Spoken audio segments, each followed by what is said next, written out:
Councilwoman Jolie. Thank you so much for joining us this morning. Cup of coffee. The first question is just, what made you say, I want to be the next mayor of Kansas City?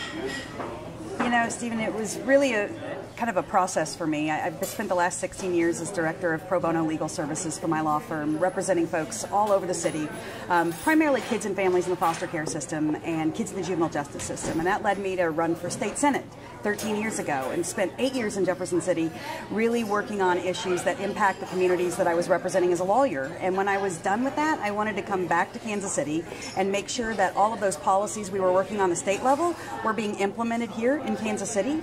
And that's really what led to me wanting to run for mayor, because I just really feel right now that we've had a tremendous amount of progress in this city over the last 10 years, and that progress isn't necessarily being felt by everybody. So I want to make sure that we have a strong leader who keeps the city moving forward, but also someone who makes sure that we translate that success into something that every single neighborhood feels.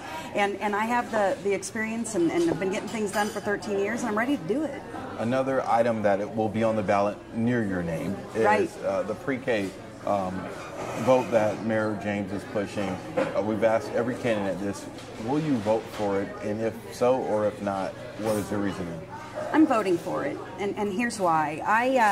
In my work in the juvenile justice system and my work representing families in the foster care system, I have learned that all our science shows that 0 to 5 is really the entire ball game when it comes for kids, getting them kindergarten ready.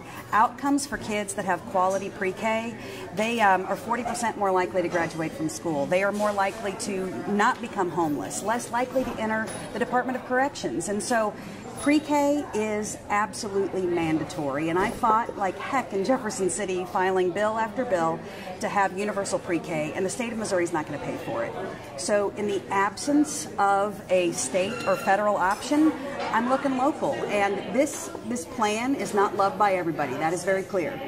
This plan, a lot of people have concerns about it, but what I'll tell you about this plan that convinced me, because I wasn't involved in the planning process or the campaign or any of that, what really sold me on this is, number one, it's 10 years in length. So at the end of the 10 years, if it's working, great, we'll scale it up. If it's not working, we can roll it back. That's number one. Number two, it is means tested. So the poorest kids in Kansas City are going to be able to have access to the program, and they're going to have the most benefit.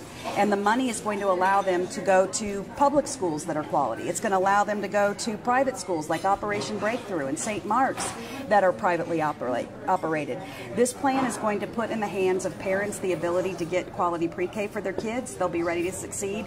And at this point, without any other options on the table, I'm voting yes. Transitioning to crime, something that will impact young kids that are growing up in our community. There's no silver bullet solution to fixing crime, but what do you think should be done or should continue to be done to lower crime numbers here in the city? I think it's a whole variety of things. I talked a little bit about being down in Jefferson City and working on things like criminal justice reform and getting smart on crime. I really want to make sure that those things are implemented on the local level. We've started to do that. We're moving in the right direction, but we also need to keep moving forward on some other programs that we have. We now have a public-private partnership that has put social workers in all of the patrol divisions. That's incredibly important because we are looking at not just the crime itself, but we're looking at preventing crime by going to the underlying issues that are resulting in crime in the first place. Bringing back the community interaction officers for our neighborhoods was one of the most valuable things Chief Smith could have done. It's really helped create more trust and a relationship between the PD and the neighborhoods, and so I absolutely am in favor of supporting that. But moving forward, we have to get even more creative, and that's why I'm excited about some of the things that we're doing right now. We finally have a violent crimes coordinator at City Hall, which is important and needs to continue. We have funded the Health Department's Youth and Family Violence Prevention Plan. That's something that we need to continue to implement because we need to start addressing those issues. And then frankly, some of the other issues don't have anything to do with crime, but have to do with pre-K and affordable housing and transportation and all of the reasons that people find themselves committing crimes. We need to make sure that we're addressing those issues. And so I want to continue some of the good things we're doing. I also want to really, really vamp up the coordination that we have, because right now we have the resources in the community, we have the people in the community, and they're not well coordinated. I think it's safe to say you're the only person on the ballot that probably almost, or at least 90% uses public transportation here in the city. Talking about infrastructure, you know, a lot of people hit city council and, you know, take to Twitter, especially this winter with potholes and things like that. What will be some priorities when it comes to roads and bridges and transportation? I know transportation is dear to your heart here in the city. What would you hope to do as mayor in Kansas City when it comes to those items? I think it's really three things. Number one, public transportation is near and dear to my heart. I was able to get rid of my car about a year and a half ago because I live in a transit-rich neighborhood. I live in a place where I am walking distance from the Troost Max and the Main Street Max and the streetcar, and not everybody in Kansas City is in a transit-rich area like that. And so, first of all, I want to make sure that we have a regional transit authority that is really funded in a regional way, and that's going to be a tough conversation because we're going to have talks with people all over the metro area, not just KCMO, about how we can fund a rich and robust and multimodal transit system. My dream would be that every single person in Kansas City is a 15-minute wait from frequent transportation. We're not anywhere near that yet. We have an amazing partner with the KCATA. They are working hard to address some of those infrastructure issues. I'm excited about the Prospect Max rolling out. I'm excited about the streetcar being extended, and then we'll have that Main Street Max that we can move on to another line. Those are all great opportunities. We need to keep that moving forward. But other things that we have to address are more basic. Number one, we've got to make sure that when we get hit with winters like we've been hit with, that we have the resiliency to tackle the pothole issue. And the men and women at Public Works who have been working around the clock to address it, I mean, I cannot be more thankful for all that they've been doing.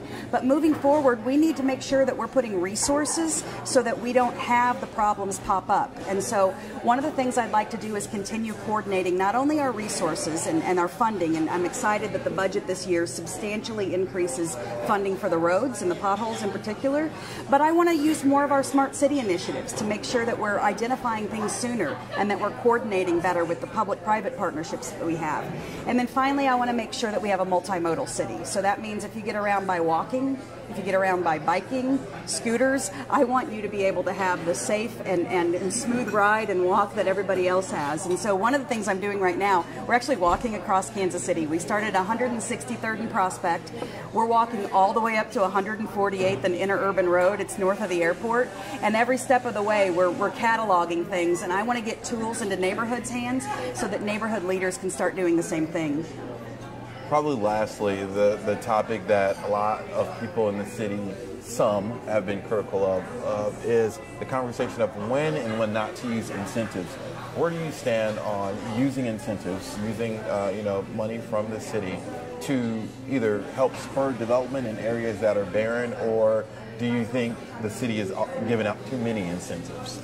So there is no question that the incentives the city has given out so far have really been a catalyst to the revitalization that we've seen. We've seen obviously a thriving, exciting downtown. We've seen economic development projects like grocery stores going in areas where we had food deserts. None of those things would have been possible without economic development incentives. But the thing that you have to realize is that they all have to be taken and evaluated on a case-by-case basis. And so the ones that folks don't see are the ones we say no to. And moving forward, I would like to see the incentives continue when it makes sense. For instance, is there a public interest? If there's not a public interest, then there shouldn't be an incentive. But if there's a public interest relating to affordable housing, relating to transportation, relating to job creation and making sure that we attract and retain workers in the city, workforce development, I'm all for using incentives for those, and I will look forward to working with the council and all of our different agencies to make sure that we continue to do that. 30 seconds or less. I know you're head of the airport committee. Finally, we're going to put a shovel in the ground. But 30 seconds or less, why should people check your name on April 2nd? You know, I have spent the last 13 years representing Kansas City, Missouri, and during that time I've gotten a lot of things done, things that people thought were impossible. And they hand me a problem and I solve it.